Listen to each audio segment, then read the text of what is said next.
नमस्ते।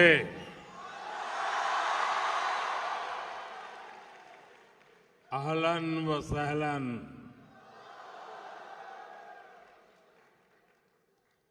ये युवा जोश, आपकी एनर्जी, यहां का पूरा एटमॉस्फेयर चार्ज हो गया है।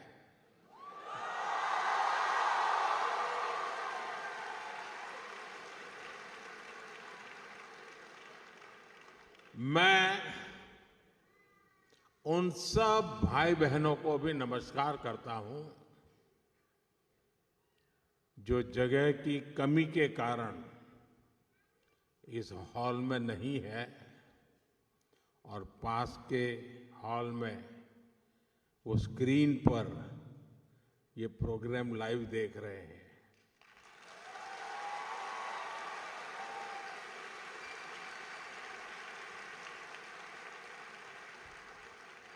अब आप कल्पना कर सकते हैं, यहां तक आए और अंदर नहीं आ पाए तो उनके दिल में क्या होता होगा।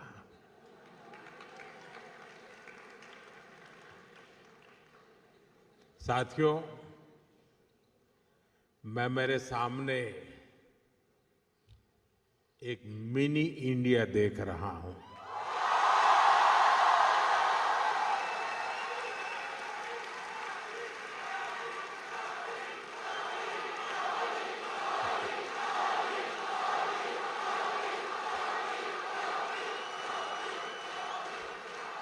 मुझे लगता है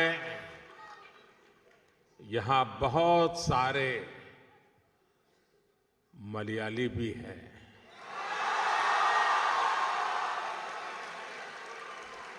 सुखमाणो,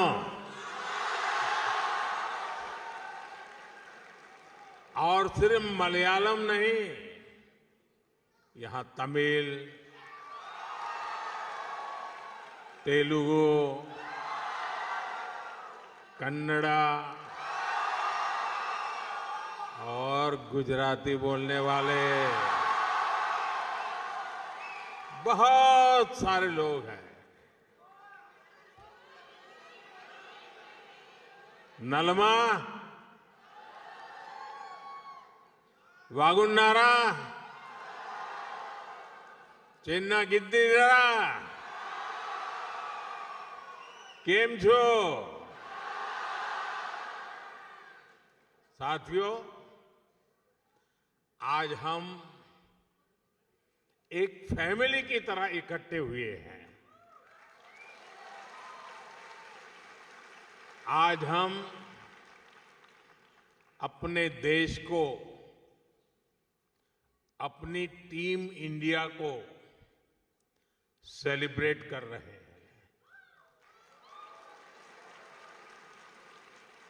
साथियों, भारत में हमारी डायवर्सिटी, हमारी संस्कृति का मजबूत आधार है। हमारे लिए हर दिन एक नया रंग लेकर के आता है। हर मौसम एक नया उत्सव बन जाता है।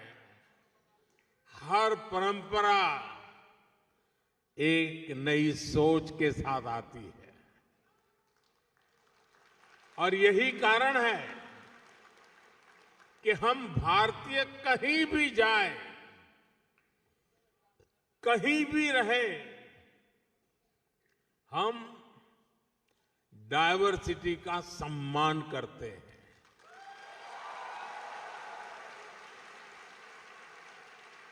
हम वहां के कल्चर, वहां के नियम कायदों के साथ घुल मिल जाते हैं। ओमान में भी मैं आज यही होते हुए अपने आंखों के सामने देख रहा हूं।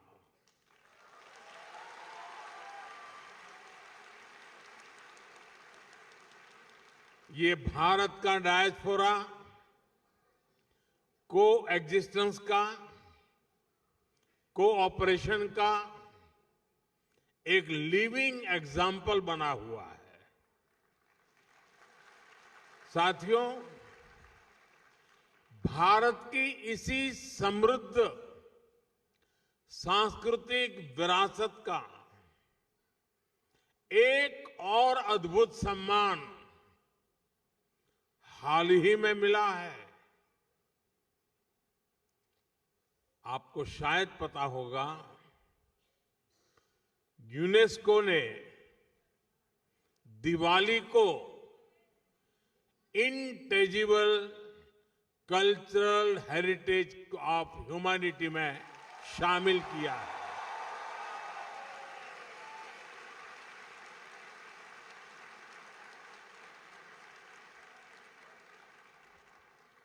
अब दिवाली का दिया हमारे घर को ही नहीं, पूरी दुनिया को रोशन करेगा।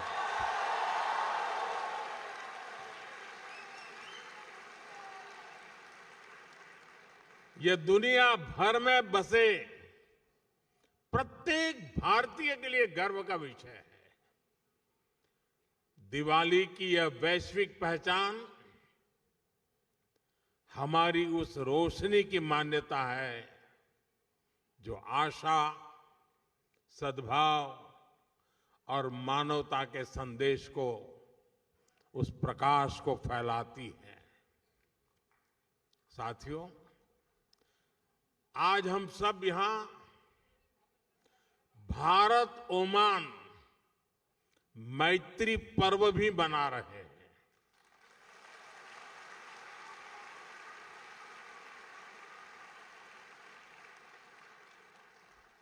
मैत्री यानी एम से मैरीटाइम हेरिटेज, ए से एस्पिरेशंस, आई से इनोवेशन, टी से ट्रस्ट एंड टेक्नोलॉजी, आर से रिस्पेक्ट, आई से इंक्लूसिव ग्रोथ, यानी ये मैत्री पर्व हम दोनों देशों की दोस्ती, हमारी शेयर्ड हिस्ट्री और प्रॉस्परस फ्यूचर का उत्सव है।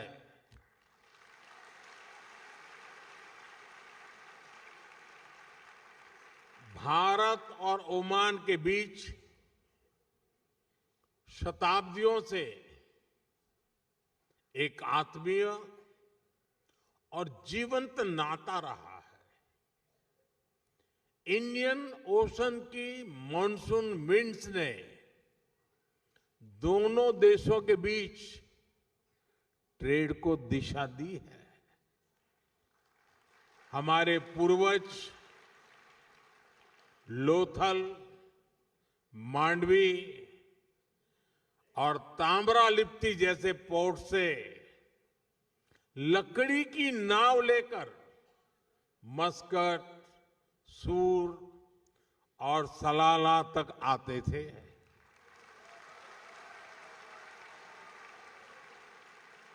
और साथियों, मुझे खुशी है कि मांडवी टू मस्कट इन ऐतिहासिक संबंधों को हमारी एम्बेसी ने एक किताब में भी समेटा है। मैं चाहूंगा कि यहां रहने वाला हर साथी, हर नौजवान इसको पढ़े और अपने ओमानी दोस्तों को भी एक गिफ्ट करे। अब आपको लगेगा कि स्कूल में भी मास्टर जी होमवर्क देते हैं और इधर मोदी जी ने भी आप करके होमवर्क दे दिया। साथियों, एक किताब बताती है कि भारत और ओमान सिर्फ ज्योग्राफी से नहीं बल्कि जनरेशन से जुड़े हुए हैं।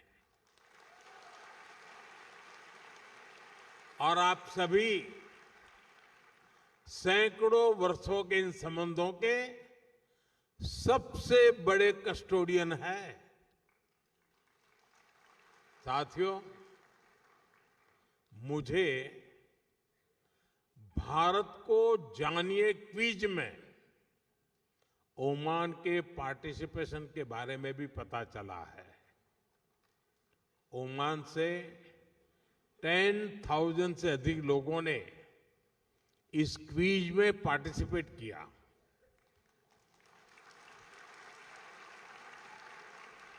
ओमान ग्लोबली 4th पोजीशन पर रहा है।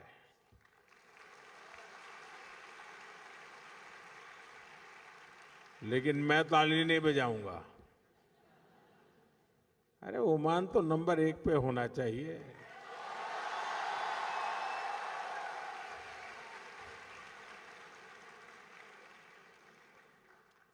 मैं चाहूंगा कि ओमान की भागीदारी और अधिक बढ़े, ज्यादा से ज्यादा संख्या में लोग जुड़े।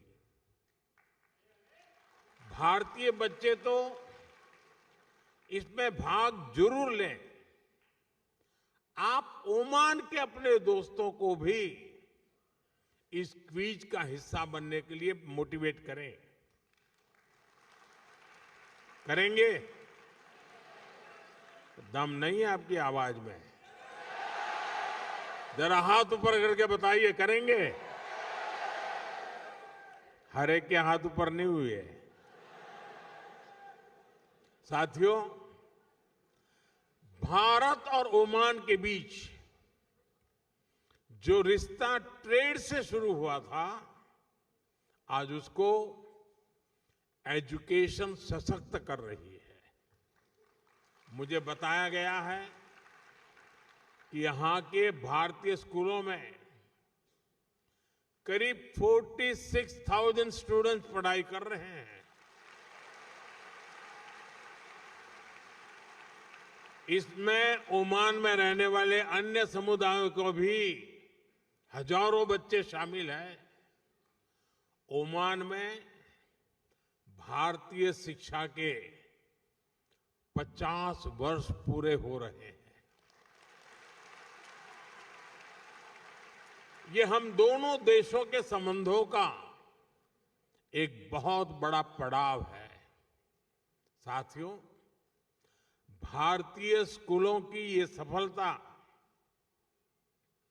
His Majesty the late Sultan Qaboos के प्रयासों के बिना संभव नहीं था।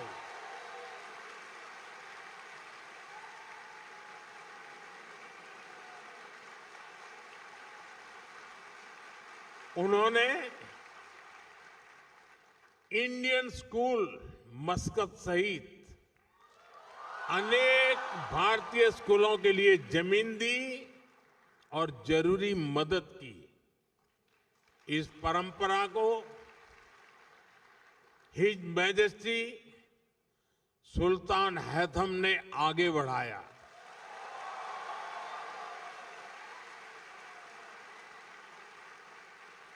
वे जिस प्रकार यहां भारतीयों का सहयोग करते हैं, संरक्षण देते हैं, इसके लिए मैं उनका विशेष तौर पर आभार व्यक्त करता हूं।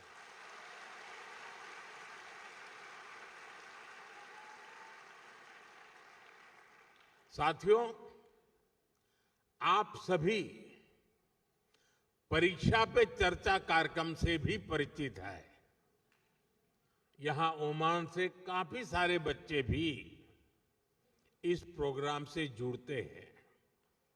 मुझे यकीन है कि यह चर्चा आपके काम आती होगी। पेरेंट्स हो या स्टूडेंट्स, सभी को स्ट्रेस फ्री तरीके से एग्जाम देने में हमारी बातचीत बहुत मदद करती है। साथियों, ओमान में रहने वाले भारतीय अक्सर भारत आते जाते रहते हैं।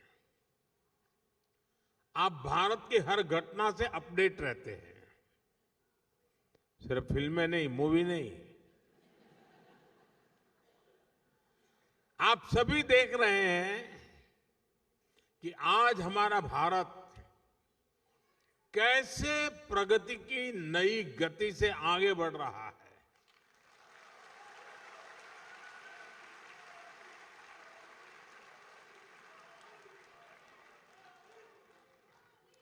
भारत की गति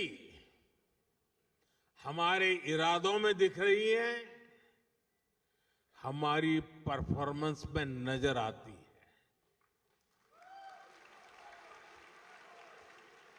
कुछ दिन पहले ही इकोनॉमिक ग्रोथ के आंकड़े आए हैं और आपको पता होगा भारत की ग्रोथ 8% से भी अधिक रही है।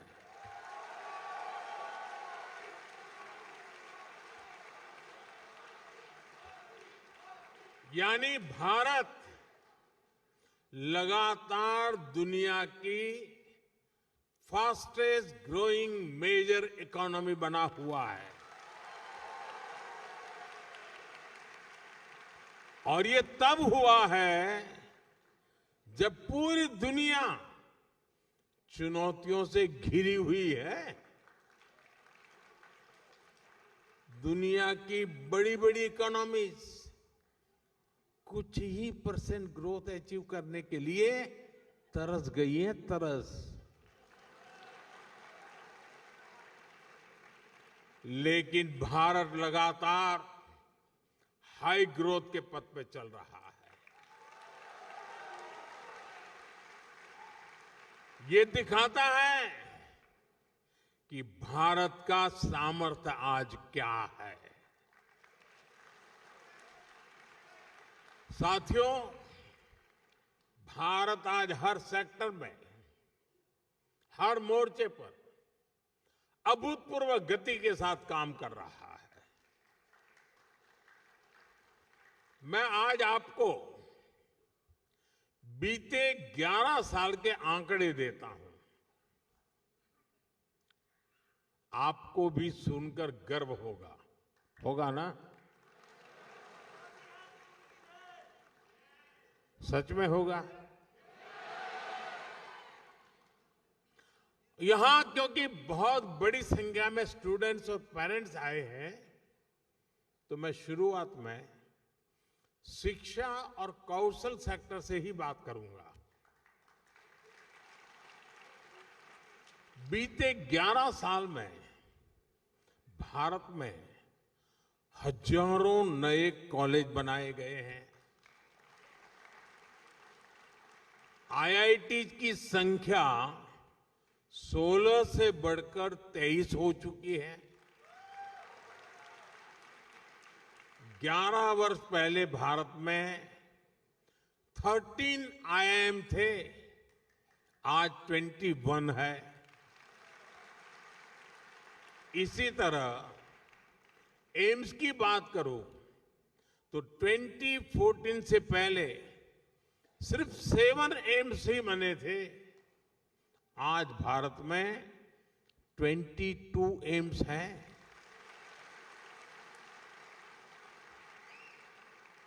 मेडिकल कॉलेज 400 से भी कम थे, आज भारत में करीब 800 मेडिकल कॉलेज है। साथियों, आज हम विकसित भारत के लिए अपने एजुकेशन और स्किल इकोसिस्टम को तैयार कर रहे हैं। न्यू एजुकेशन पॉलिसी इसमें बहुत बड़ी भूमिका निभा रही है। इस पॉलिसी के मॉडल के रूप में 14,000 से अधिक 14,000 से ज्यादा पीएम श्री स्कूल भी खोले जा रहे हैं। साथियों, जब स्कूल बढ़ते हैं, कॉलेज बढ़ते हैं, यूनिवर्सिटीज बढ़ती हैं तो सिर्फ इमारतें नहीं बनती, देश का भविष्य मजबूत होता है।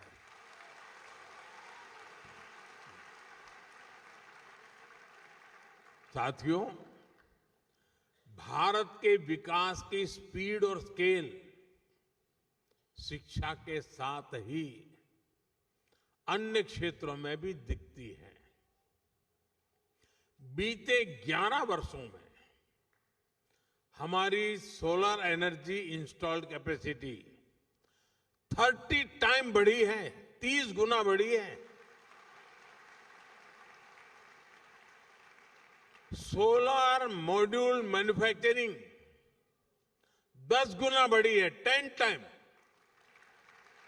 यानी भारत आज ग्रीन ग्रोथ की तरफ तेजी से कदम आगे बढ़ा रहा है।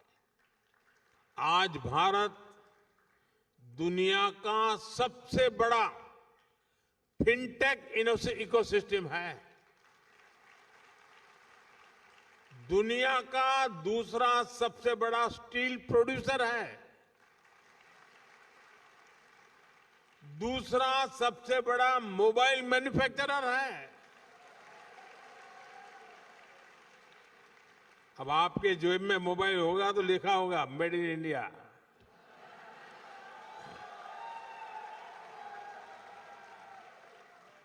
साथियों, आज जो भी भारत आता है तो हमारे आधुनिक इंफ्रास्ट्रक्चर को देखकर हैरान रह जाता है। ये इसलिए संभव हो पा रहा है क्योंकि बीते 11 वर्षों में हमने इंफ्रास्ट्रक्चर पर 5 गुना अधिक निवेश किया है, 5 टाइम मोर। एयरपोर्ट की संख्या डबल हो गई है। आज हर रोज पहले की तुलना में डबल स्पीड से हाईवे बन रहे हैं। तेज गति से रेल लाइन बिछ रही है। रेलवे का इलेक्ट्रिफिकेशन हो रहा है। साथियों, ये आंकड़े सिर्फ उपलब्धियों के ही नहीं हैं, ये विकसित भारत के संकल्प तक पहुंचाने वाली सीढ़ियां हैं। 21वीं सदी का भारत बड़े फैसले लेता है, तेजी से निर्णय लेता है, बड़े लक्ष्यों के साथ आगे बढ़ता है और एक तय टाइमलाइन पर रिजल्ट लाकर ही दम लेता है। साथियों, मैं आपको गर्व की एक और बात बताता हूं।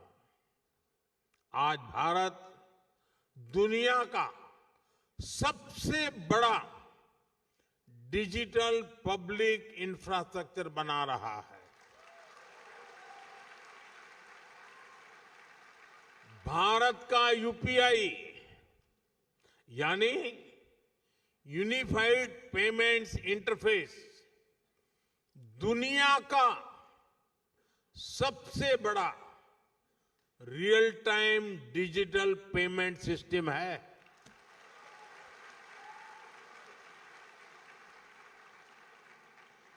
आपको ये बताने के लिए कि इस पेमेंट सिस्टम का स्केल क्या है, मैं एक छोटा सा एग्जांपल देता हूं। मुझे यहां आकर के करीब 30 मिनट हुए हैं, 30 मिनट्स हुए हैं।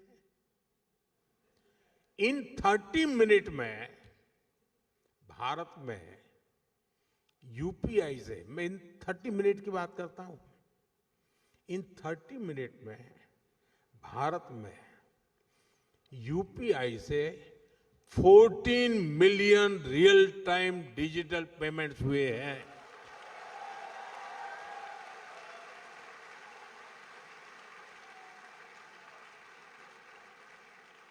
इन ट्रांजैक्शन की टोटल वैल्यू 20 बिलियन रुपीज है, उससे भी ज्यादा है। भारत में बड़े से बड़े शोरूम से लेकर एक छोटे से वेंडर तक सब इस पेमेंट सिस्टम से जुड़े हुए हैं। साथियों, यहां इतने सारे स्टूडेंट्स हैं, मैं आपको एक और दिलचस्प उदाहरण दूंगा। भारत के डिजी लॉकर की आधुनिक व्यवस्था बनाई है। भारत में बोर्ड के एग्जाम होते हैं तो मार्कशीट सीधी बच्चों के डिजी लॉकर अकाउंट में आ जाती है। जन्म से लेकर बुढ़ापे तक जो भी डॉक्यूमेंट सरकार जनरेट करती है वो डिजी लॉकर में रखा जा सकता है। ऐसे बहुत सारे डिजिटल सिस्टम आज भारत में ईज ऑफ लिविंग सुनिश्चित कर रहे हैं। साथियों, भारत के चंद्रयान का कमाल भी आप सभी ने देखा है।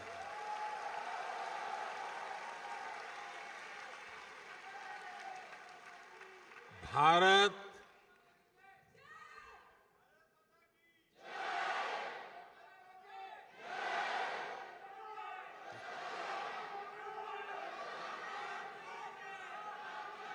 साथियों, भारत दुनिया का पहला ऐसा देश है जो मून के साउथ पोल तक पहुंचा है। सिर्फ इतना ही नहीं, हमने एक बार में 104 सैटेलाइट्स को एक साथ लॉन्च करने का कीर्तिमान बनाया है।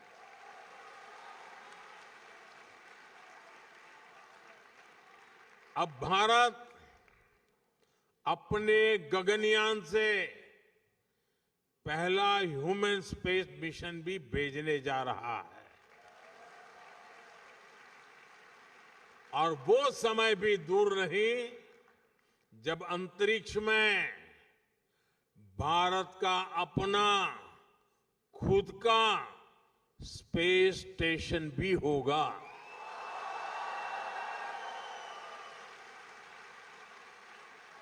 साथियों, भारत का स्पेस प्रोग्राम सिर्फ अपने तक सीमित नहीं है, हम ओमान की स्पेस एस्पिरेशंस को भी सपोर्ट कर रहे हैं।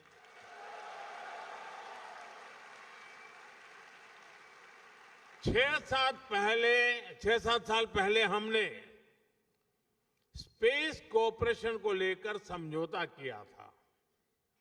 मुझे बताते हुए खुशी है कि इसरो ने इंडिया ओमान स्पेस पोर्टल विकसित किया है।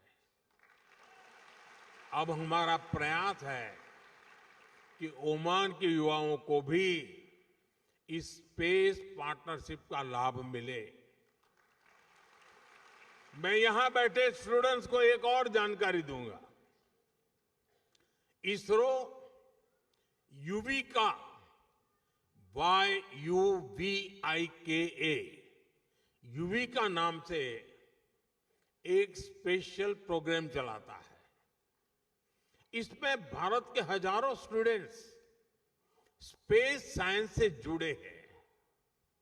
अब हमारा प्रयास है इस प्रोग्राम में ओमानी स्टूडेंट्स को भी मौका मिले।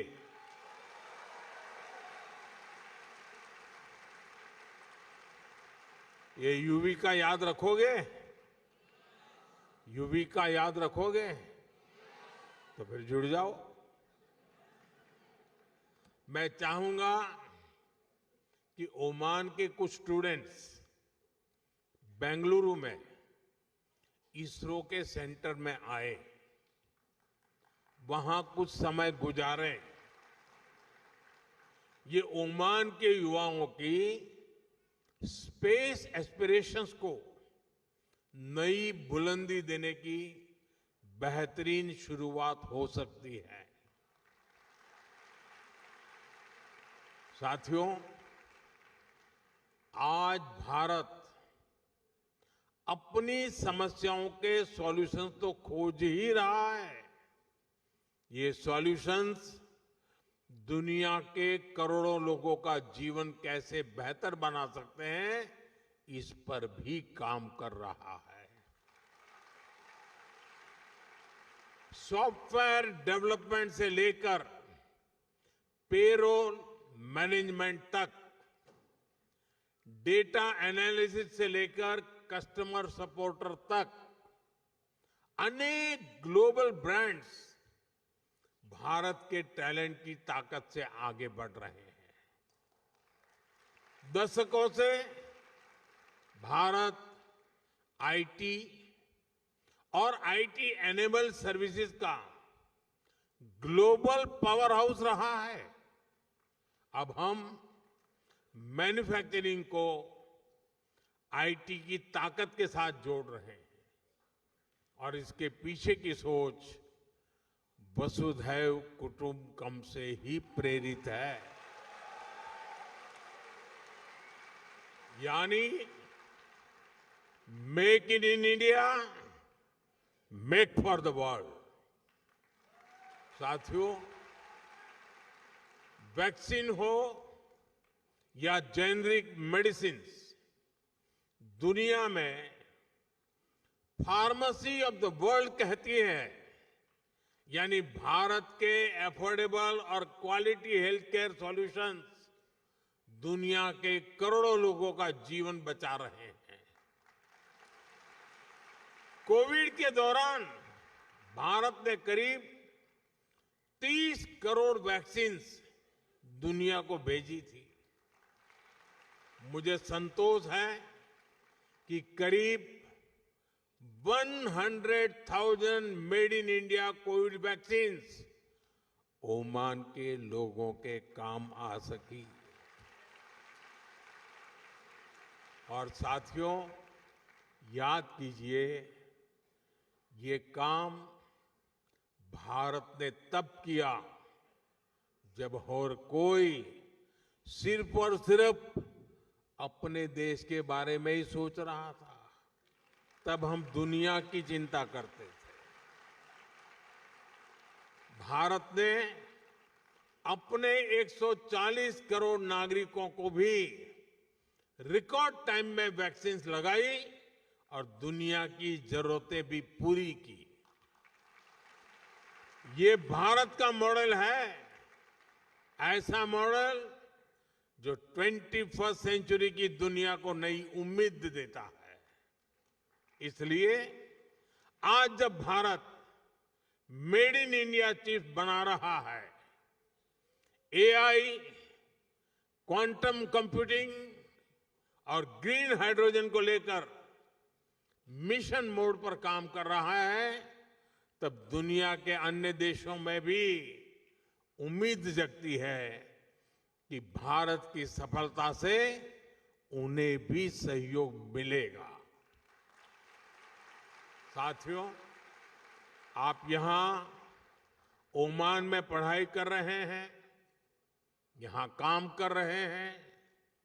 आने वाले समय में आप ओमान के विकास में, भारत के विकास में बहुत बड़ी भूमिका निभाएंगे। आप दुनिया को लीडरशिप देने वाली पीढ़ी है।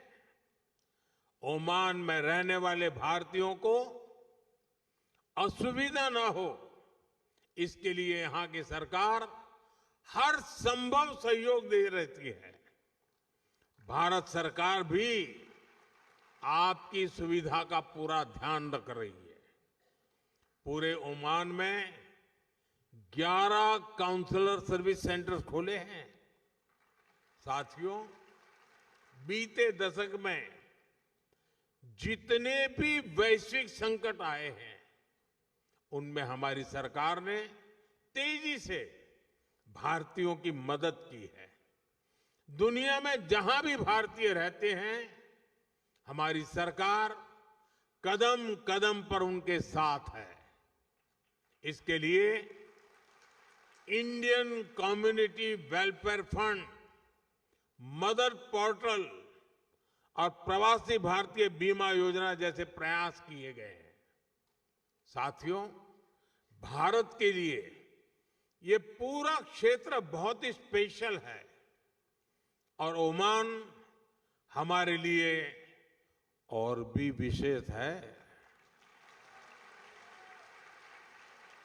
मुझे खुशी है कि भारत ओमान का रिश्ता अब skill development, digital learning, student exchange और एंटरप्रेन्योरशिप तक पहुंच रहा है। मुझे विश्वास है आपके बीच से ऐसे यंग इनोवेटर्स निकलेंगे जो आने वाले वर्षों में इंडिया ओमान रिलेशनशिप को नई ऊंचाई पर ले जाएंगे। अब यहां भारतीय स्कूलों ने अपने 50 साल सेलिब्रेट किए हैं। अब हमें अगले 50 साल के लक्ष्यों के साथ आगे बढ़ना है। इसलिए मैं हर यूथ से कहना चाहूंगा, dream big, learn deeply, innovate boldly.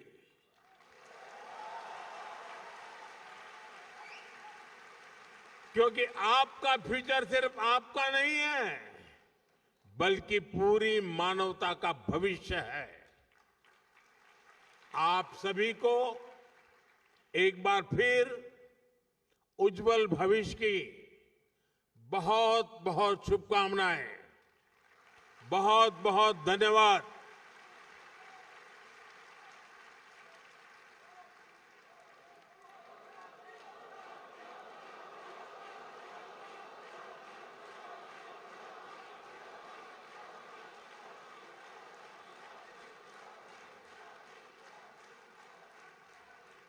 Thank you.